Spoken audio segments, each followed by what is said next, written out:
Assalamualaikum warahmatullahi wabarakatuh.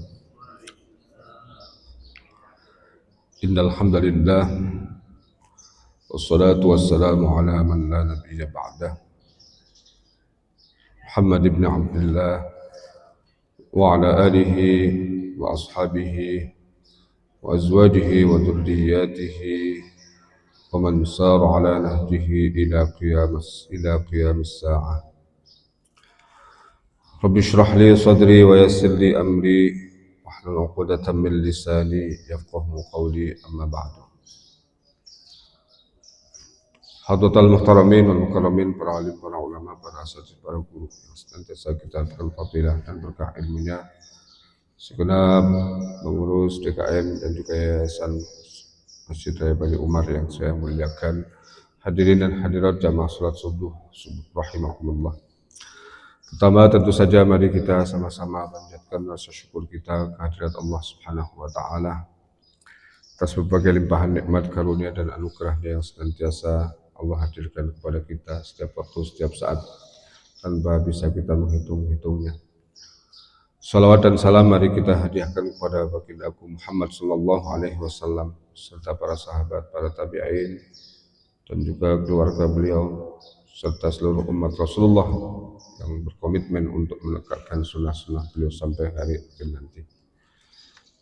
Baik, di kesempatan kali ini kita melanjutkan kajian surah Thaha, melanjutkan apa yang sudah kita sampaikan di kesempatan bulan yang lalu ketika sudah berhadap-hadapan head to head ya, antara Nabi Musa dengan para penyihir yang merupakan penyihir-penyihir Fir'aun.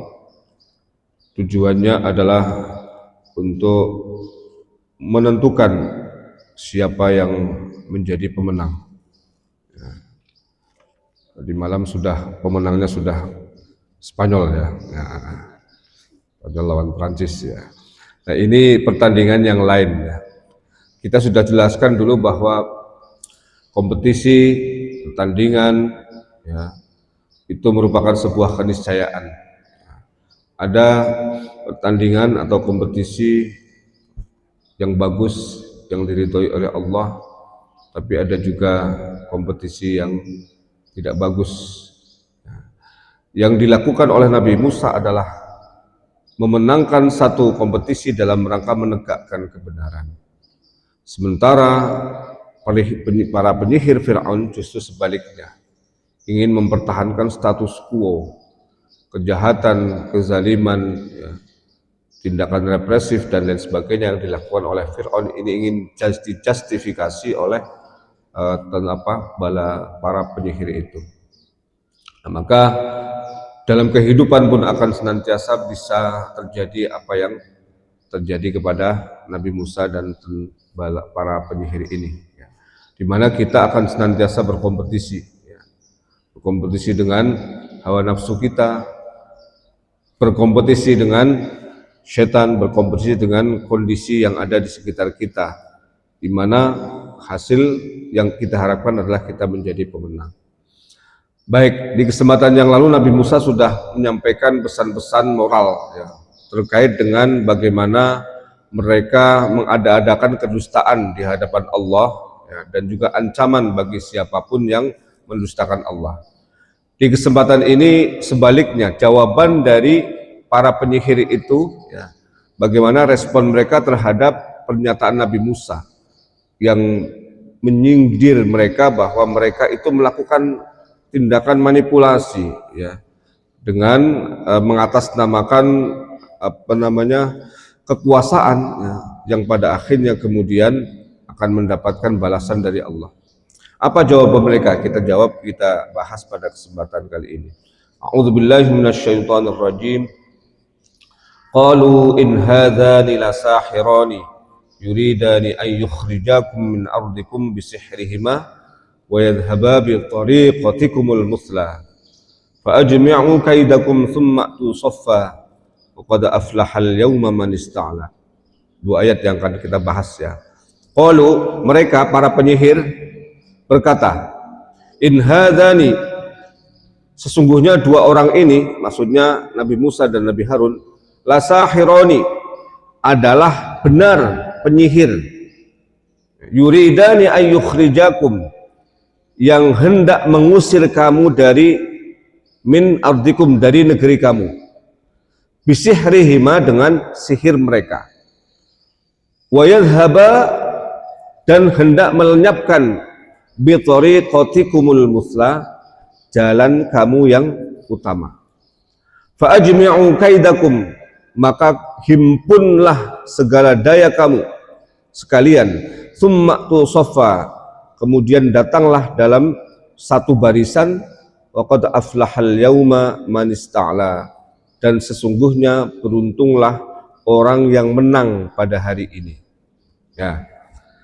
Jadi respon dari para penyihir, ya, dan juga tentu saja diprovokasi oleh Fir'aun, ya, ketika Nabi Musa menyatakan bahwa mereka melakukan tindakan manipulatif, ya, mendustakan Allah, membuat sihir dengan hal-hal yang dilarang oleh Allah dalam rangka untuk mempertahankan kebatilan, dan itu adalah bentuk pembangkangan yang diancam oleh Allah dengan siksa. Apa kemudian jawaban mereka? Ini yang ingin kita sampaikan, bahwa orang ketika sudah dalam kondisi terdesak, dalam kondisi kalah argumentasi, ya, kalah secara logika, ya, maka mereka akan berusaha untuk mempertahankan diri, ya, dengan argumentasi-argumentasi yang merupakan praduga, ya, dugaan-dugaan, ya, yang itu di-framing, ya, dikonfigurasikan supaya terkesan bahwa hal yang mereka sampaikan itu adalah kebenaran. Ini dalam ilmu komunikasi seringkali disebut framing. Framing itu memframe, ya, dibikin frame, ya, satu bentuk persepsi, ya, bahwa misalnya, ya, Indonesia itu akan hancur, ya, dengan kondisi sekarang misalnya. Itu bisa saja merupakan framing untuk memunculkan pesimisme dalam diri kita.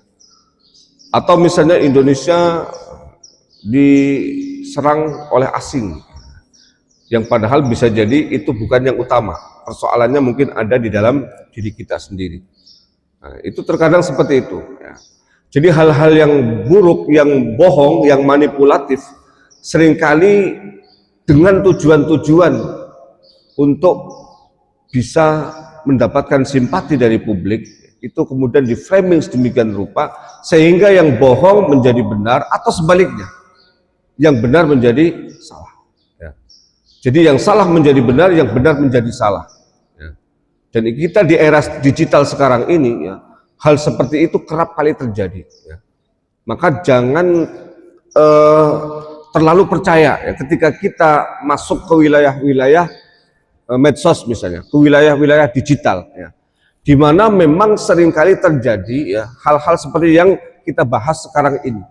Ketika para penyihir itu memframing Nabi Musa dan Nabi Harun, ya, sebagai pertama, in hadzani lasahironi, keduanya adalah penyihir. Nah, kalau toh nanti mereka itu mengalahkan kami karena mereka adalah biangnya penyihir, sementara kami anak buahnya, katakanlah begitu, ya. Jadi mereka sudah memframing itu, Pak, ya, membangun satu asumsi bahwa ketika suatu waktu misalnya setelah pertandingan itu terjadi kekalahan bagi mereka, Nabi Musa dan Nabi Harun menang, maka kemenangan itu adalah kemenangan sihir, ya, kemenangan yang manipulatif. Kalau mereka manipulatif, itu Nabi Musa dan Nabi Harun adalah biangnya, suhunya pemanipulasi. Ini kan jahat sekali, Pak, ya. Padahal kita semua tahu bahwa Nabi Musa, Nabi Harun itu datang dengan mukjizat, bukan sihir. Itu jelas berbeda. Tapi dibangun satu persepsi di kalangan publik bahwa itu adalah sihir, sama seperti yang mereka miliki. Seandainya mereka disebut adalah orang-orang yang bohong, yang manipulatif, yang merekayasa, ini adalah biangnya merekayasa. Ini tujuannya seperti itu, Pak. Nah, ini biasa dilakukan oleh orang-orang yang dalam kondisi terdesak tadi itu. Secara argumentatif mereka kalah sehingga membuat apa? Alibi-alibi tertentu yang memojokkan musuhnya dengan berbagai macam cara. Nah, ini yang pertama, Pak. Nah, yang kedua, yuridani ayyukhrijakum. Ya. Ini adalah satu framing yang dibangun ya, bahwa keduanya bukan hanya sekedar penyihir, tapi penyihir ini, dua orang ini ya, punya maksud dan tujuan dengan sihirnya itu untuk mengusir kalian dari tempat tinggal kalian. Nah, itu adalah satu argumen yang mereka bangun untuk apa? Menancapkan di dalam hati ya kaumnya Fir'aun saat itu, dan juga tentu saja kaumnya Nabi Musa, Bani Israel, bahwa ketika agama baru yang datang melalui dua orang ini ya, berkembang, eksis, survive di wilayah tersebut, maka kalian-kalian ini, terutama orang-orang Kipti yang menjadi pengikut-pengikut Fir'aun, akan terusir dari tempat tinggal kalian. Dan ini adalah sesuatu yang paling mengkhawatirkan ya, yang akan dialami oleh siapapun. Nah, Pak, kemarin kan viral kejadian di mana itu, Surabaya ya. Orang sudah ngontrak, tapi ngontraknya itu sama orang yang nggak jelas, rumahnya sudah dijual, dan itu akadnya AJB-nya jelas sekali sah. Mereka juga bayar kontraknya sama siapa nggak jelas, sudah puluhan tahun, disuruh pindah nggak mau. Iya, malah mau dikasih 5 juta atau berapa itu baru mau pindah. Itu pun mereka ngotot seolah-olah mereka adalah orang yang lebih legal dan posisinya benar secara hukum. Padahal mereka jelas-jelas salah. Nyewanya juga sama siapa nggak jelas, katanya kakeknya segala macam. Padahal rumah itu sudah jelas-jelas dibeli ya, oleh pembeli yang sah. Mereka suruh pergi nggak mau. Karena apa? Itulah yang dimaksud di sini. Orang kalau sudah tinggal di satu tempat dan sudah memiliki komitmen ataupun keterikatan secara batin kepada tempat itu, dia punya sejarah. Tempat itu adalah tempat di mana kenangan-kenangan, nostalgia, memori-memori itu terbangun sedemikian rupa, apalagi sejak kecil, dan tiba-tiba disuruh pindah, disuruh keluar. Terjadi di mana-mana, orang rumahnya tahu setiap tahun itu banjir, tapi dia masih tetap nongkrong di situ, nggak mau pindah. Kenapa, Pak? Karena itu tadi. Ya. Ibu mertua saya itu diajak ke sini nggak mau. Di sini kan ada anaknya 2, istri saya dan adiknya di BSD. Di BSD itu rumahnya sering ditinggal kosong karena suaminya adik istri saya itu kerjanya di Bandung. Ya, itu kosong, rumah gede kayak begitu kosong. Ibu suruh tinggal di situ nggak mau. Padahal di sana juga nggak ngapa-ngapain. Ada anak bungsunya, karena apa? Ini rumahku. Aku lahir di sini, besar di sini, semuanya di sini, sudah minum air sini, makan makanan sini, hidupnya sudah tentram di sini.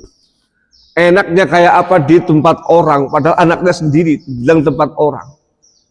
Nggak ada yang lebih enak dari tempat sendiri. Betul nggak, Pak? Itu hampir semua orang ya merasakan itu. Kok tiba-tiba kemudian terancam, terusir? Coba. Ini kan satu framing yang dibangun ya untuk membangun opini publik yang sangat kejam, ya. Sehingga apa? Semua orang menjadi khawatir. Karenanya kemudian keinginan mereka dua-duanya harus jadikan musuh bersama. Karena mereka ini berdua ini akan mengusir kita. Nah, ini kan jahat sekali, Pak ya. Argumentasi yang jahat sekali yang dibangun memang sengaja. Nah, dalam konteks sekarang itu nanti akan muncul orang-orang tertentu, ya, oknum-oknum tertentu, bahkan bisa jadi kelompok-kelompok tertentu yang membangun persepsi-persepsi yang berkaitan dengan hajat banyak manusia, hajat orang banyak, di mana orang itu akan tentram ketika hajat itu terpenuhi dan itu terancam melalui apa? Yang framing tadi itu. Oh. Ini bahaya Pak. Ya. Dan kalau kemudian kita termakan ya, hasutan itu, benar itu dampaknya bisa sangat luar biasa. Ya. Dan kita tidak bisa menduga. Ya. Kalau kemudian kita tidak kuat, tidak mampu ya untuk bisa mengelola ya itu. Ya. Nah ini yang dibangun oleh kelompoknya Fir'aun. Yang pertama tadi memanipulasi ya satu fakta bahwa Nabi Musa itu adalah nabi dengan mukjizat tapi dikatakan sihir. Yang kedua, mereka itu punya tujuan yang sangat-sangat kejam dan tidak berberi kemanusiaan ya, yaitu mengusir kalian. Ini framing yang kedua. Kemudian apa? Yang ketiga, wa yadhhaba bi tariqatikumul muslah. Apa maksudnya? Wa hadza aidan ta'thirun syadidun fil qalbi.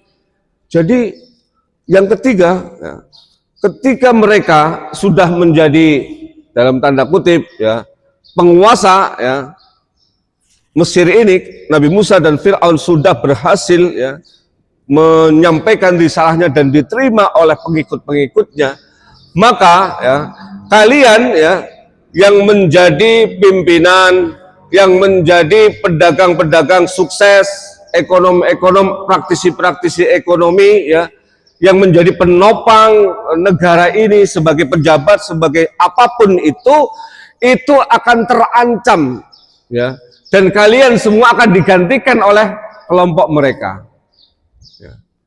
Itu Pak ya.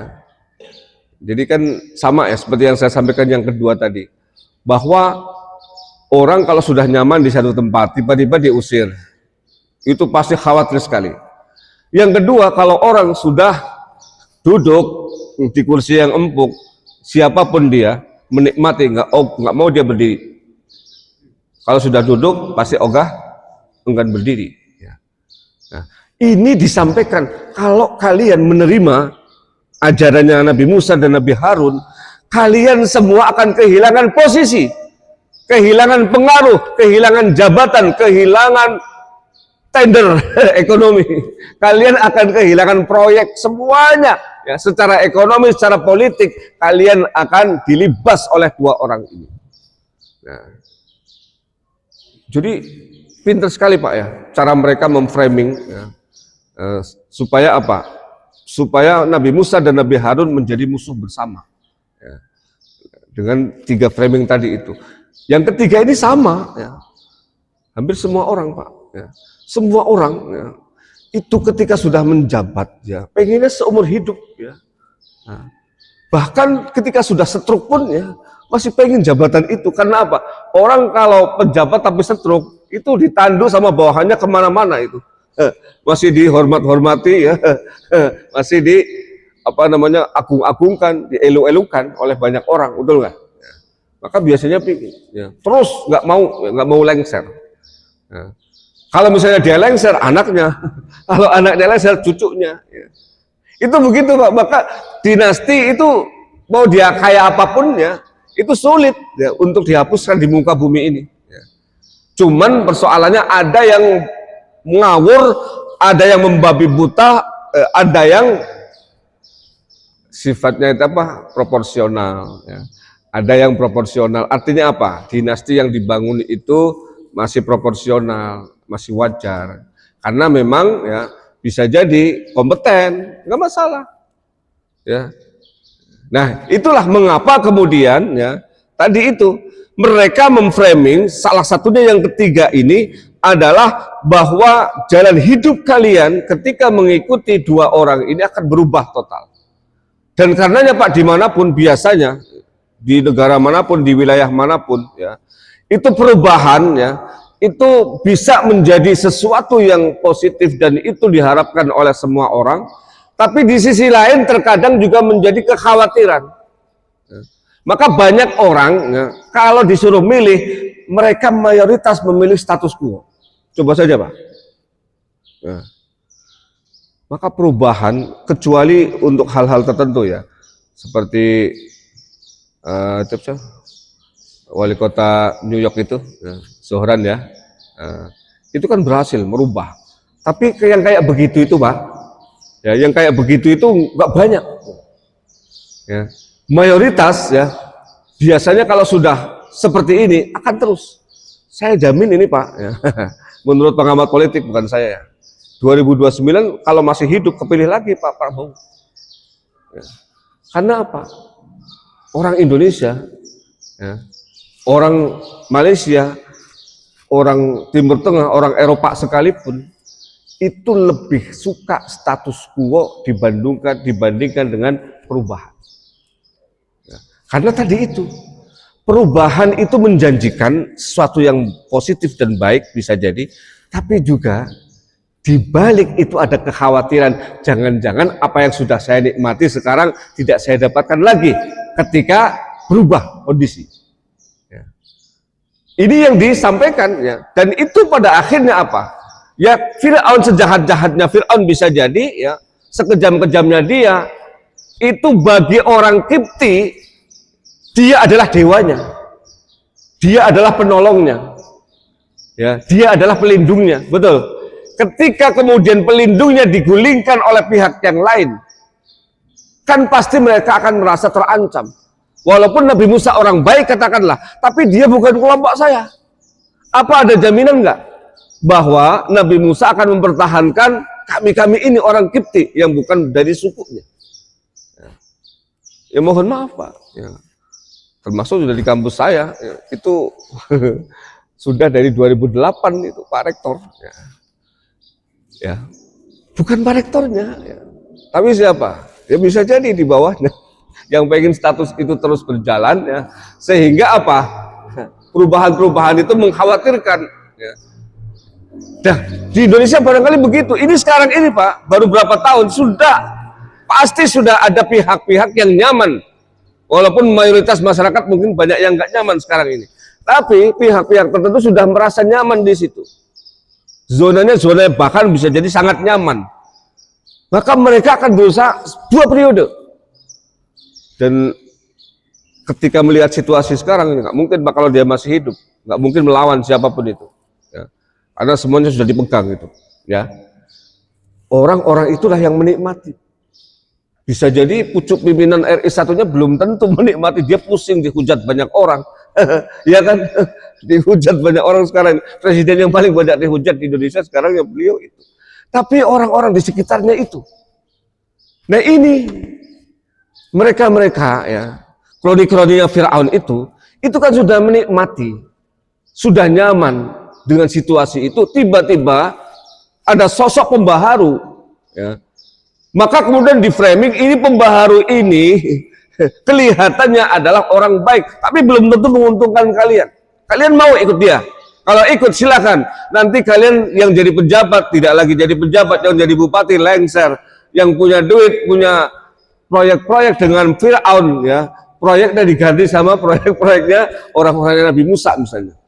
Nah, itu kan yang membuat kemudian kekhawatiran banyak orang. Maka ini dibangun ya persepsi publik seperti itu. Nah permainan-permainan seperti ini di era sekarang banyak sekali. Ya. Makanya berseliweran Pak, kalau kita aktif misalnya di medsos, tolong aktif biasa saja, tapi jangan betul-betul dicerna Pak. Biar itu sebagai sebuah hiburan. Mendingan kalau memang kita penikmat medsos, mendingan nonton hal-hal yang lucu-lucu saja. Yang apa namanya ringan-ringan. Ya. Jangan nonton ada di sini debat, di sini adu argumentasi ini itu, dan semuanya bertentangan. Ada 5 pendapat yang berbeda, dan kita semua mencerna, menghayati semua. Itu lama-lama jadi linglung sendiri. Pertamanya istrinya nggak kenal kamu siapa, ya. Istrinya aja nggak kenal. Lama-lama saya siapa ya? Gila dia jadinya. Ya. Ya. Karena apa? Mabuk yang namanya medsos, yang dimana itu framing itu luar biasa Pak. Ya, maka kita sebagai umat ya yang bijaksana, umat yang cerdas ya, itu harus membaca ya dalam berita-berita yang ada itu ya dengan bijaksana. Ya, tidak semuanya, termasuk isu-isu di Piala Dunia saja itu macam-macam itu Pak. Ya, kalau kita amati itu ya, ada yang dukunnya lah, ada pengamat ini, nasi itu dan sebagainya. Ya. Itu kadang-kadang ya masing-masing dengan argumentasinya, padahal yang main bola mereka yang pusing kita. Ya, Indonesia jangan masuk Piala Dunia, orang yang ada di Indonesia lebih heboh dibandingkan yang masuk Piala Dunia sendiri. Ya. Karena apa? Ya tadi itu. Ya. Bahwa kita ini di framing oleh media, ya, diajak supaya apa? Ya, supaya rame. Ya. Apalagi Pak, karakter ini saya baca ya, disertasinya siapa itu? Ya, lupa namanya. Bahwa karakter sekarang yang namanya media digital Pak, itu yang survive, ya, orang-orang influencer yang sukses, itu dia harus membangun dan menarik dua kubu sekaligus. Kubu yang namanya buzzer dan yang kedua haters. Nah, jadi kubu-kubu yang apa begitu mengidolakan dia dan kubu-kubu yang sangat menentang dia, itu dua-duanya dipelihara. Supaya apa? Supaya isu tentang dia itu rame terus, aktual terus, dan apa? Followersnya tambah banyak. Maka Pak, yang namanya Ronaldo sama Messi, ya, itu diadu terus Pak. Dibanding-bandingkan terus. Ya. Supaya apa? Supaya rame.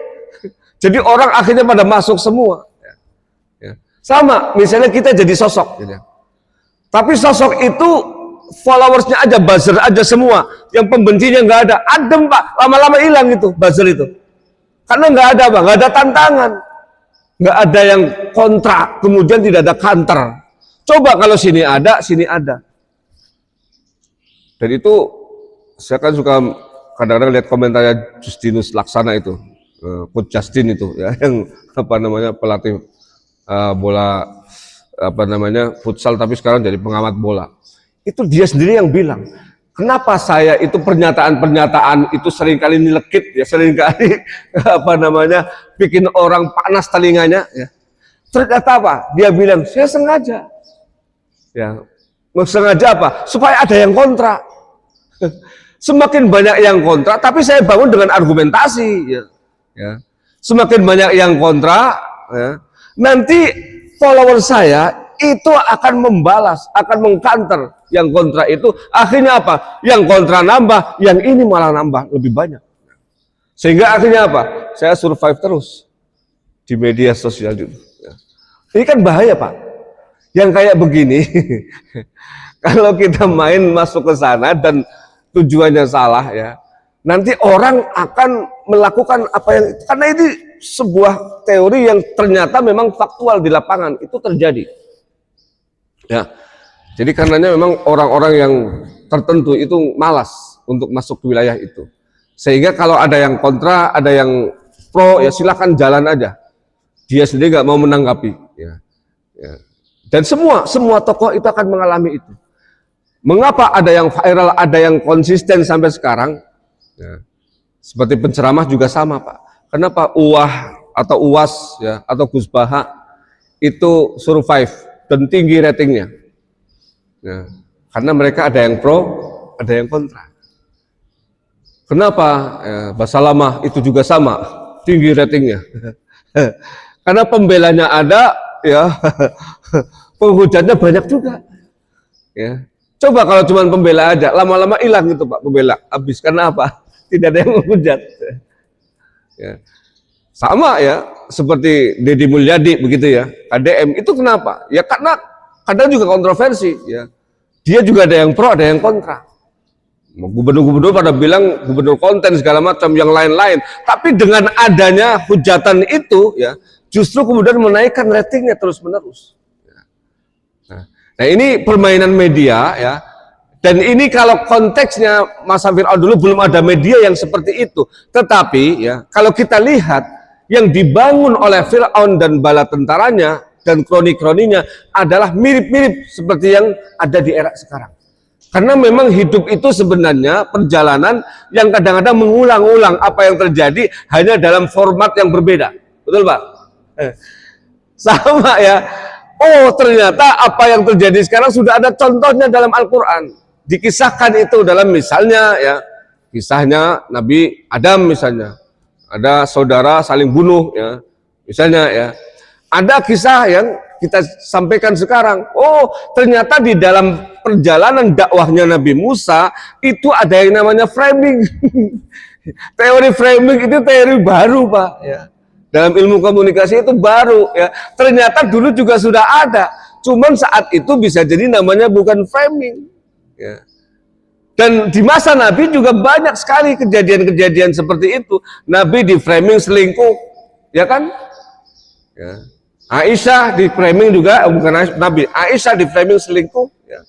Ya. Itu kan dalam hadisatul ifki. Ya. Seperti itu adalah hal yang kerap kali terjadi ya di dalam kondisi yang berbeda, dalam bentuk yang berbeda. Maka apa sikap kita, Pak, ya, menanggapi apa yang disampaikan dalam ayat ini adalah bahwa ketika kita ya, berinteraksi ya, dengan banyak orang, apalagi di era digital sekarang ini, maka yang perlu kita bangun ya adalah literasi. Bagaimana kita memperkuat diri, memperkokoh diri ya dengan rasionalitas. Ya. Itu yang sangat penting, Pak. Ya. Bahwa rasionalitas ya, itu harus kita perkuat dan perkokoh. Ya. Saya kerap kali mendapatkan di berita dimanapun, kadang di berita online, ya, berita-berita yang terkadang ini benar apa tidak. Nah, maka kemudian kita mencoba ya menganalisis ini dalam kadar rasionalitas kita. Apa iya seperti ini? Apa betul seperti ini? Ya. Ternyata kemudian nanti ketika memang ini tidak rasional dan ternyata argumentasinya lemah, akan ada muncul yang namanya tanggapan, ya, akan muncul reaksi, ya, yang pada akhirnya kemudian akan terbangun ya satu kumpulan-kumpulan dari reaksi-reaksi itu dan membentuk satu argumentasi. Nah, inilah biasanya cara kita. Jangan sekali kita melihat dan membaca, mendengar langsung diterima. Tapi coba kita cross check lagi. Itulah konsep tabayun ya sebagaimana dalam surah Al-Hujurat. Baik, maka kemudian apa?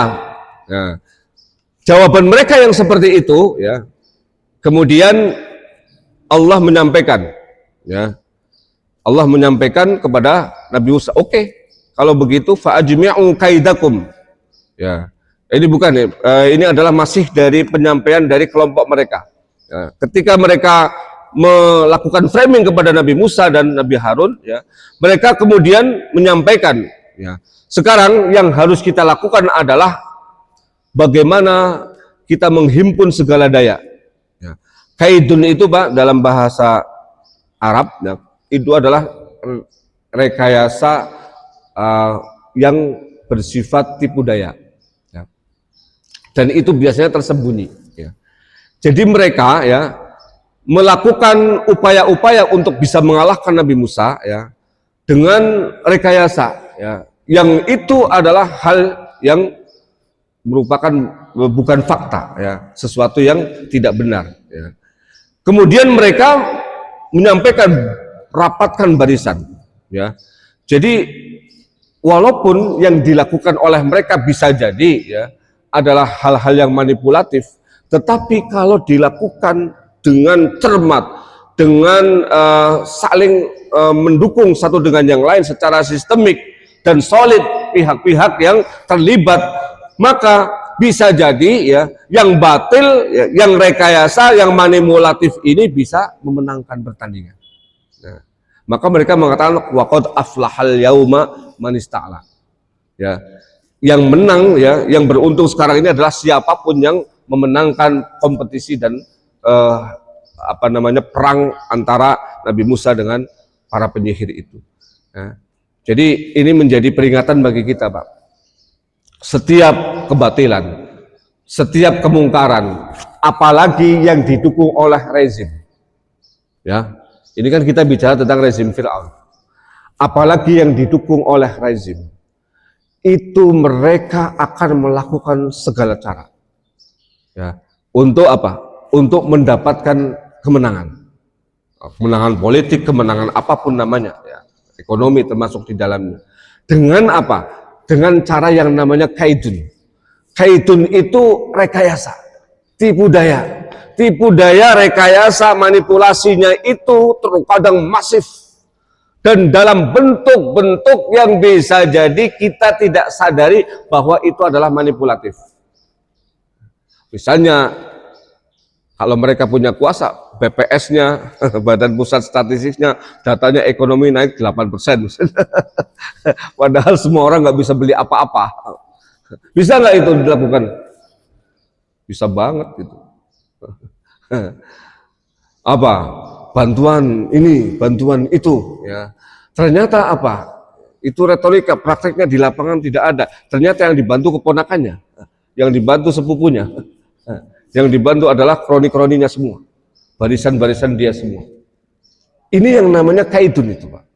Ya, apa namanya upaya-upaya manipulatif ya, yang akan menipu siapapun ya, dengan menggunakan perangkat-perangkat mereka, sehingga yang tidak benar, yang tipuan itu, yang tipu daya itu seolah-olah menjadi fakta. Nah, dan ini kerap dimainkan, Pak. Ya, oleh orang-orang yang punya kekuatan, punya kekuasaan. Ya. Dan itu bisa sekali. Ya. Jangankan yang level negara, yang level kelurahan itu aja bisa memanipulasi data. Ya. Nah, itu apa susahnya? Jangankan yang kayak begitu, Pak. Mohon maaf, saya itu aktivis di MTQ. Itu ada kelompok-kelompok atau oknum-oknum yang nakal. Kalau tidak dewan hakimnya, paniteranya yang nakal. Itu ada, Pak, kejadian sudah disahkan di sidang dewan hakim, begitu sampai ke panitera berubah datanya. Yang main siapa? Panitera. Dengan siapa? Panitia pusat. Panitia pusatnya apa? Dengan tim sukses tertentu dari provinsi tertentu. Bisa, Pak. Itu MTQ loh, Sabaqah Tilawatil Quran. Apalagi yang lain. Itu kan duitnya nggak seberapa. Kalau itu proyek triliunan, bagaimana, Pak? Itu duitnya nggak seberapa. Itu ada yang main-main seperti itu. Ya. Karena memang bisa. Ya. Yang sekarang ini apa sih yang nggak bisa, Pak? Orang kata kalau sekarang untuk AI canggih ini, justru karena AI-nya canggih. Sekarang ini bikin disertasi, Pak, sehari jadi, Pak. Kalau pinter memainkan AI, dan itu ada yang tidak terdeteksi sama mesin detektor AI. Apalagi misalnya pengujinya profesornya, profesor umur 70 tahun, nggak kenal yang namanya AI. Benar, Pak. Jurnal ilmiah yang Scopus, yang internasional, orang saya kemarin pelatihan agentik AI, Pak. Pelatihan agentik AI. Itu kita pengen tahu cara kerjanya AI itu seperti apa, termasuk untuk riset itu apa. Ternyata, Pak, ya, wah luar biasa sekali itu. Ya. Tapi kalau untuk riset memang, ya, kalau mengandalkan AI murni itu akan kelihatan. Karena apa? AI itu kadang-kadang ya kelemahan dia adalah apa? Halusinasi. Saya pernah ketik nama saya di AI HP saya, ya, Taufikur Rahman aja. Itu dia sampai ke UIN Sunan Ampel. Ya. Karena apa? Yang nulis, yang menunjuk, ya, yang menggait, makanya agentik itu ya, dia itu hanya agen. Kitanya yang ingin mengambil manfaat dari dia, ngambilnya, cara menulisnya itu tidak akurat. Itu pasti datanya akan halusinasi, akan kemana-mana. Ya. Ketika saya tulis Dr. Taufikur Rahman, Universitas PTIQ Jakarta, baru yang nongol saya. Tapi kalau Taufikur Rahman aja, itu di mana-mana, Pak. Makanya apa? Sekalipun menggunakan AI, ya, AI itu dipandu ya oleh kita. Yang mandu benar, hasilnya benar. Yang mandunya salah, halusinasi jadinya. Ya. Jadi artinya apa, Pak? AI itu pun bisa dikendalikan oleh manusia. Secanggih-canggihnya dia. Maka disertasi yang dihasilkan oleh AI, tapi yang memandu itu profesor dan sudah pengalaman bikin disertasi atau menguji disertasi beratus-ratus kali, pasti hasilnya bagus. Dibandingkan yang masih S2 lagi S3, pertama kali ya bikin disertasi pakai AI, pasti berantakan, kan ketahuan. Nah, ini yang begini-begini ini, Pak, itu bisa menang. Apalagi di sini sofa, mereka itu solid. Sementara orang-orang yang baik tidak solid. Kan itu diungkapkan oleh Imam Ali, ya. Al-haqqu bila nidhamin, itu walaupun ada yang mengatakan dinisbatkan ke siapa, ya. mayoritas mengatakan dinisbatkan pada Imam Ali bin Abi Thalib radhiyallahu anhu. Al-haqqu bila nidhamin yaghlibuhul batilu binidhamin. Ya. Kebenaran yang tidak terorganisir bisa dikalahkan oleh kebatilan yang terorganisir. Ini Ali bin Abi Thalib 14 abad yang lalu sudah menyampaikan warning itu, Pak. Bahwa kebenaran yang tidak terorganisir, tidak terorganisasi, tidak rapi, ya, tidak menopang satu unit dengan unit yang lain, tidak solid, ya, itu bisa dikalahkan oleh kebatilan yang terorganisir. Sudah melihat faktanya, Pak, di lapangan, sudah banyak, Pak. Sudah banyak kita melihat kejadian bagaimana orang-orang yang lurus, orang-orang yang idealis, yang punya integritas, itu justru terisolasi. Karena apa? Mereka tidak punya organisasi yang rapi, pendukungnya, penopangnya kurang, ya. Sementara yang solid, sesolid-solidnya, walaupun mereka melakukan berbagai kemungkaran, berbagai kebatilan, ya, itu akan menjadi pemenang. Dan ini sudah dipraktekkan di mana-mana, bukan hanya di Indonesia. Saya baru tahu Norwegia itu negara yang sangat-sangat bersih di dalamnya, Pak. Kaya raya, bersih, korupsi, bersih, macam-macam. Tapi cara dia mencari duit, itu penuh dengan tipu daya dan rekayasa. Apa? Mereka mengeksplorasi minyak di negara berkembang, tapi kemudian dengan cara mengotori dan merusak alamnya dan melakukan upaya-upaya manipulasi tender dengan penguasa-penguasa setempat. Itu ada berapa tempat itu, Pak? Saya baca, oh, ada juga negara yang kelihatannya bersih di dalamnya, tapi dia bermain kotor di luar. Untuk apa? Untuk kepentingan negaranya. Masih lumayan, Pak. Mereka-mereka itu kepentingan negaranya. Nah, Indonesia ya bisa jadi sudah main kotor di luar juga, ya. Di dalam juga main kotor, warganya nggak dapat. Ya. Dan itu banyak, Pak. Oh, Singapura tahu sendiri, ya. Itu kalau nggak main kotor nggak bisa survive sampai sekarang, Pak. Makanya ketika ekspor mau satu pintu, mereka kelabakan. Ya. Jadi apa? Kebatilan, ya. Kita harus waspadai kalau mereka solid, mereka bersatu padu, ya. Itu bisa jadi akan menang. Maka dikatakan waqad aflahal yauma man ista'la. Ya. Ini walaupun ini adalah ungkapan kroninya Firaun, tapi ya kita melihat ya situasi ini terjadi, ya, bahwa yang namanya kemenangan duniawi ini namanya kemenangan duniawi, Pak, dan itu tidak boleh kita jadikan sebagai rujukan, ya. Tapi kita sampaikan di sini untuk kewaspadaan kita dan kita antisipasi bahwa ya orang-orang tersebut, kroni-kroninya di sini, kroninya Firaun menganggap bahwa kemenangan itu adalah tujuan dan itu harus didapat ya oleh orang-orang yang lebih tinggi dan mengalahkan musuhnya dengan berbagai cara. Karena dengan cara seperti itu, hanya dengan cara seperti itulah, ya, kata mereka, kita akan beruntung. Kalau tidak akan buntung, ya. Maka kemudian mereka melakukan segala cara, ya, supaya apa? Supaya kemenangan ada di pihak mereka.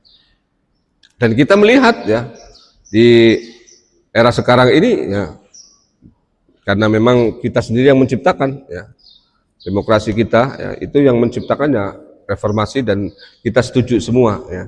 Tapi ternyata kemudian prakteknya apa?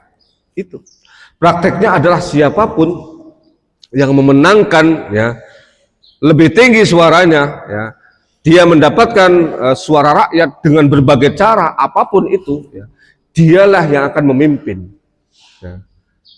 Dan ketika yang memimpin adalah tipikal orang-orang seperti itu, ya, kita bisa lihat kisah dalam ayat ini menggambarkan itu. Ketika kita memilih pimpinan karena uang, karena koneksi, karena kekuatan finansial dan lain sebagainya, dan kemudian diangkat menjadi pemimpin-pemimpin dalam berbagai strata, ya, maka yang akan terjadi ya seperti yang terjadi pada kroni-kroninya Fir'aun. Ya. Jadi apa? Kesimpulannya bahwa saya seringkali dalam kajian dan juga di khutbah-khutbah saya menyatakan di era sekarang ini kalau memang kondisi kita lagi nggak baik-baik saja, itu bukan semata-mata kesalahan pemerintah saja. Kita juga punya andil kesalahan. Ya. Nah, kenapa kita mempertahankan dulu memilih reformasi dan kemudian reformasi itu menjadi kebablasan dan ulama-ulamanya juga diam, tidak bersuara, ya, malah hanya sekedar mendukung siapapun yang berkuasa, ya. Termasuk juga rakyatnya.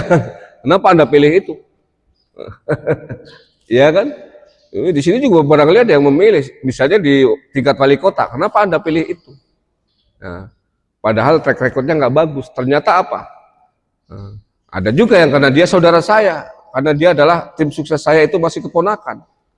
Nah, itu kan salah satu penyebab ya pilihan-pilihan itu jatuh tidak ideal. Ketika kemudian pilihan kita itu tidak ideal, ya, dan kemudian rekrutmen untuk memilih ya, dan kemudian menentukan sosok-sosok figur utama menjadi pemimpin itu sudah tidak kredibel, maka semuanya akan terimbas. Nah, kan sudah sejak dari awal Pak sebenarnya kita ini bermasalah ketika kita menyerahkan ya untuk pengelolaan negara ini kepada partai. Padahal ya, di Indonesia ya itu sistem kaderisasi yang terbaik itu nomor 1 militer, yang nomor 2 adalah BUMN. Ya.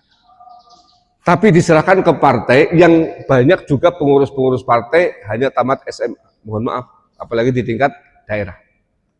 Mereka memilih calon. Yang memilih adalah orang-orang yang tingkat intelektualnya juga banyak yang bermasalah. Jangankan di daerah Pak, di pusat saja. Ya. Betul. Memilih, ini dari partai saya ajukan, disetujui oleh partai, disetujui oleh konstituen, kita yang kemudian milih.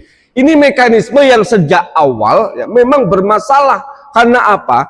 Menyerahkan pilihan-pilihan pimpinan kepada kelompok-kelompok orang yang tidak kredibel. Ya.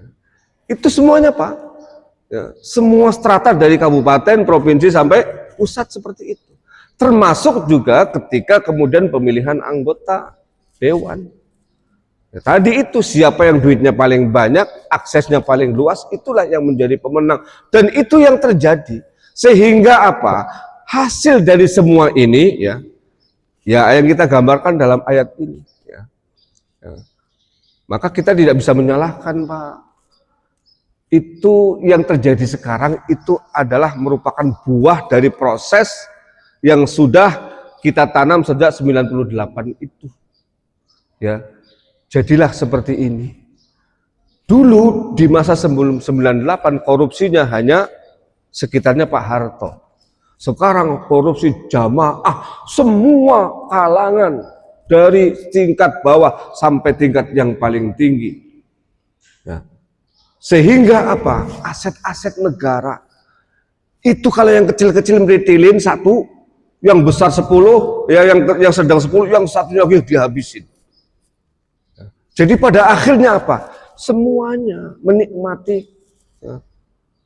Dan kalau kemudian kita hanya menyalahkan satu pihak saja, ya kita tidak fair. Ya, tidak fair Pak. Karena saya juga yakin tuh. Yang di atas juga nggak bodoh, mereka juga orang-orang pintar, pasti juga merasakan seperti yang kita rasakan. Tapi memulai dari mana? Nah, dari mana memulai? Sudah bermasalah semuanya.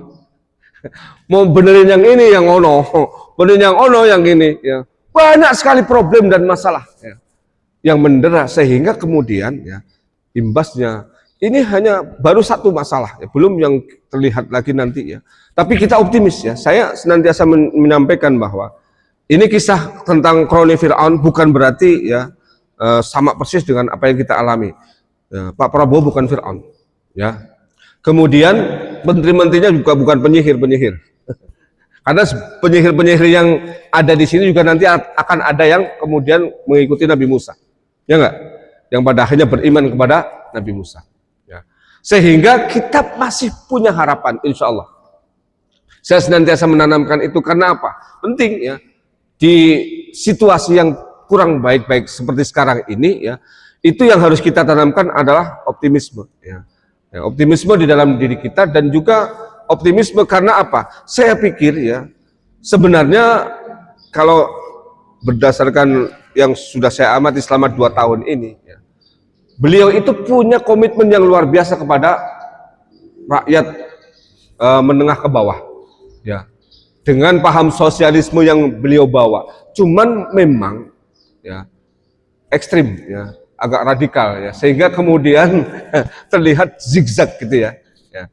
Tapi sebenarnya tujuannya adalah bagaimana rakyat itu sejahtera di desa-desa, maka dibuat koperasi. Tapi bermasalah, bagaimana orang-orang kemudian bisa makan misalnya dengan bergizi. Tapi kemudian programnya itu program yang terlalu masif. Jadi idealisme ya itu kemudian memunculkan program-program yang fantastis itu, Pak. Ya barangkali itu persoalannya. Kalau itu dilakukan secara bertahap, ya, kemudian bagaimana studinya lebih dahulu secara matang, saya pikir juga akan bisa kok. Ya. Karena memang kita juga menyaksikan bahwa yang namanya Alfamart, Indomaret itu oligarki.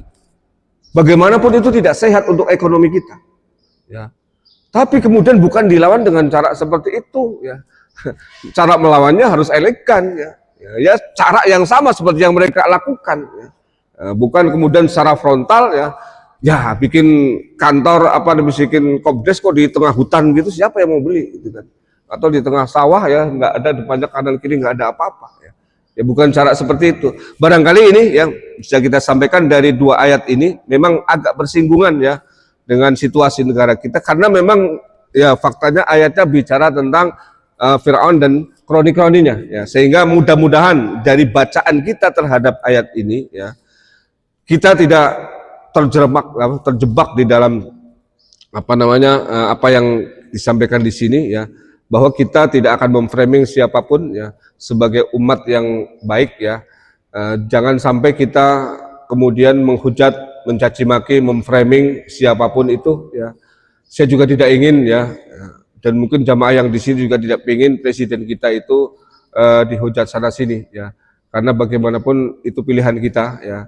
Siapapun ya yang terpilih itu adalah merupakan konsekuensi dari sebuah kontestasi ya, dan itu harus kita hormati walaupun mungkin kita tidak memilih ya, tapi itu sudah menjadi konsensus bangsa dan karenanya ya kita dukung ya sampai 2029 ya, dan setelah itu bagaimana nanti ya, kita mendukung sebagai rakyat yang pertama kalau memang kondisi ekonomi tidak baik-baik saja hemat ya, yang kedua banyak berdoa kepada Allah ya, karena yang bisa menyelesaikan itu hakikatnya nanti adalah Allah semuanya, dan kita sudah lewati itu ya. Kita berkomitmen kepada Allah lebih dibandingkan sebelumnya. Kalau sebelumnya itu bisa jadi sholat kita masih banyak yang malas-malasan, mungkin sekarang ya, karena kondisinya sedang sulit, kita harus meningkatkan komitmen kepada Allah itu. Nah, mungkin yang ketiga adalah bagaimana kita mendukung langkah-langkah ya. Jangan sampai saya membaca ada satu statement dari seorang ulama ya, kalau memang pajaknya tidak dibayar untuk kepentingan rakyat, tidak kelola, maka kita nggak usah bayar pajak, jangan ya. Jangan kemudian memprovokasi ya, yang pada akhirnya justru lebih akan terpuruk ya, membuat kita terpuruk. Jangan sampai kemudian dibangun narasi-narasi seperti itu ya, karena ini tidak sehat ya. Jadi kita ini belum menjadi Firaun. Rezim kita belum sampai kepada level menjadi Firaun, dan menteri-menterinya juga belum seperti level para penyihir ini, sehingga insya Allah ya dengan 3 langkah tadi, yang pertama memperketat ya budget kita ya, mengatur sedemikian rupa, yang kedua berkomitmen kepada Allah, dan yang ketiga ya kita bangun soliditas bersama-sama, bekerja bergerak bersama-sama ya, karena kalau negara ini terpuruk juga kita pasti akan terkena imbasnya juga, karena kita adalah warga negara. Maka mudah-mudahan apa yang terjadi ini tidak lama ya, dan kita optimis karena kita punya pengalaman banyak di masa lalu. Demikian yang bisa kita sampaikan, kurang lebihnya mohon maaf. Kalau ada yang ditanyakan silakan. Ada Ibu. Tidak ada, ya baik kita tutup dengan doa. اللهم صل وسلم على سيدنا محمد والحمد لله رب العالمين. اللهم اجعل جمعنا هذا جمعا مرحوما، تفرقنا من بعده تفرقا معصوما، ولا تجعل فينا ولا منا شقيا ولا محروما. اللهم ارزقنا علما نافعا، قلبا خاشعا، ولسانا ذاكرا، ويقينا صادقا، ورزقا واسعا مباركا، وعملا صالحا متقبلا. اللهم انا نعوذ بك من علم لا ينفع، ومن عين لا تدمع، ومن نفس لا تشبع، ومن دعاء لا يسمع. اللهم استجب دعاءنا واشف مرضانا وارحم موتانا، ولا تخيب فيك رجاءنا، واختم الباقية الصالحات أعمالنا. ربنا آتنا في الدنيا حسنة وفي الآخرة حسنة وقنا عذاب النار. والحمد لله رب العالمين. Mohon maaf, Allah muwaffiq lakum wa tariq. Assalamualaikum warahmatullahi wabarakatuh.